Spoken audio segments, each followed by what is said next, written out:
మిర్చి రైతులను ఆదుకునేందుకు కేంద్ర ప్రభుత్వం ఎంఎస్ఐ విధానాన్ని అమలు చేయబోతోంది. మార్కెట్ ఇంటర్వెన్షన్ స్కీమ్ పేరుతో నష్టపోతున్న రైతులను ఆదుకునేందుకు కేంద్రం ముందుకొచ్చింది. అయితే ఈ స్కీమ్తో మిర్చి రైతులకు వచ్చే లాభాలేంటి? ఎంత శాతం మంది రైతులకు ఈ స్కీమ్ వర్తిస్తుంది అని దానిపై అనుమానం వ్యక్తం చేస్తున్నారు మిర్చి రైతులు, వ్యాపారులు కూడా ఈ స్కీమ్ వల్ల ఎలాంటి లాభాలు ఉండవని అంటున్నారు. రాష్ట్రంలో 2,50,000 మంది మిర్చి రైతులు ఉన్నారని, అధిక పెట్టుబడులు పెట్టి మోసపోయామని చెప్తున్నారు. రైతుల ఖాతాల్లోకి నేరుగా ప్రభుత్వం సొమ్ము జమ చేసినప్పుడే లాభం ఉంటుందన్నారు రైతులు. ఇదే అంశానికి సంబంధించి మరిన్ని వివరాలను గుంటూరు నుంచి మా ప్రతినిధి కృష్ణ అందిస్తారు. మిర్చి రైతులను ఆదుకోవడానికి కేంద్ర ప్రభుత్వం రాష్ట్రంలో కొత్త స్కీమ్ను అమలు చేయబోతోంది.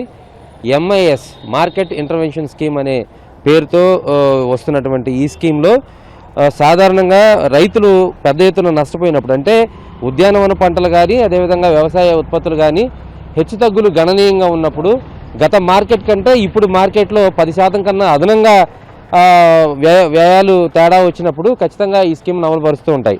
నేను మీ అంజిరెడ్డి చిన్నమైల్. ఫిబ్రవరి 27వ తేదీన జరిగే గ్రాడ్యుయేట్ ఎమ్మెల్సీ ఎన్నికల్లో నాకు మీ మొదటి ప్రాధాన్యత ఓటు వేసి భారీ మెజారిటీతో గెలిపించాలని ప్రార్థిస్తున్నాను. ప్రస్తుతం ఇదే స్కీమ్ను కేంద్ర ప్రభుత్వం రాష్ట్రంలో ఇంప్లిమెంట్ చేయబోతోంది. తద్వారా మిర్చి రైతులను ఆదుకునేందుకు ప్రయత్నం చేయబోతోంది. అయితే ఒక్కొక్క రాష్ట్రానికి ఒక్కొక్క విధంగా ఈ పర్సంటేజ్ కూడా ఉంటుంది.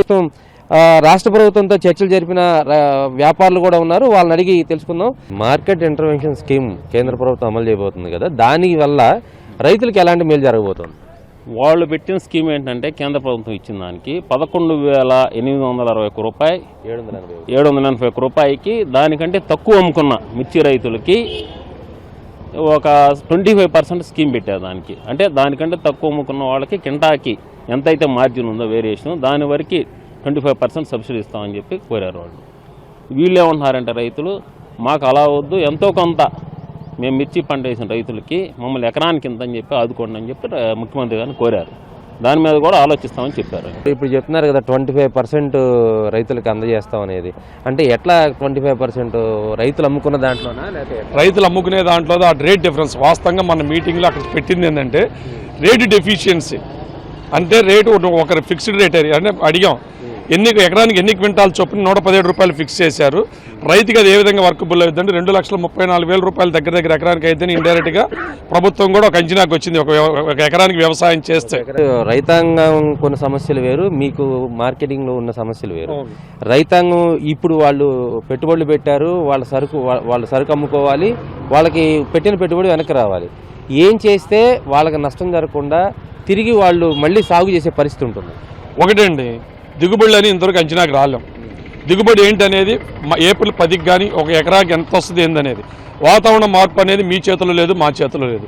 ఇవన్నీ కూడా ముందస్తు నిర్ణయాలు. వస్తే ఏంటనే దానికన్నా ఇవాళే జరిగింది అనేటువంటి తొందరపాటు నిర్ణయమే అని నేనైతే భావిస్తున్నాను. ఒక వ్యాపారస్తుడిగా మాకున్న అనుభవం కొద్దీ ఇలాంటి స్కీమ్, ఎంఐఎస్ స్కీమ్ ఎప్పుడు పెట్టినా కానీ నష్టమే జరిగింది. ఇప్పుడు ఈ స్కీమ్లో అంటే ఎంఐఎస్ స్కీమ్లో కేంద్ర ప్రభుత్వం ఎంత ఇస్తుంది, రాష్ట్ర ప్రభుత్వం ఎంత ఇస్తుంది, నేరుగా దానివల్ల రైతుకు ఎంత బెనిఫిట్ అవుతుంది అనేటువంటి క్లారిటీ లేకపోవడం వల్ల రైతులు మరింత ఆందోళన చెందేటువంటి పరిస్థితి కూడా ఉంటుంది. కాబట్టి రైతు అకౌంట్లోకి నేరుగా డబ్బులు వేయాలనేటువంటి ఆలోచన మాత్రం అటు రైతాంగంలో ఉంది, ఇటు మిర్చి యార్డు వర్గాల్లో కూడా కనిపిస్తుంది. కెమెరా పర్సన్ నాగరాజ్తో కృష్ణ, ఎన్టీవీ, గుంటూరు.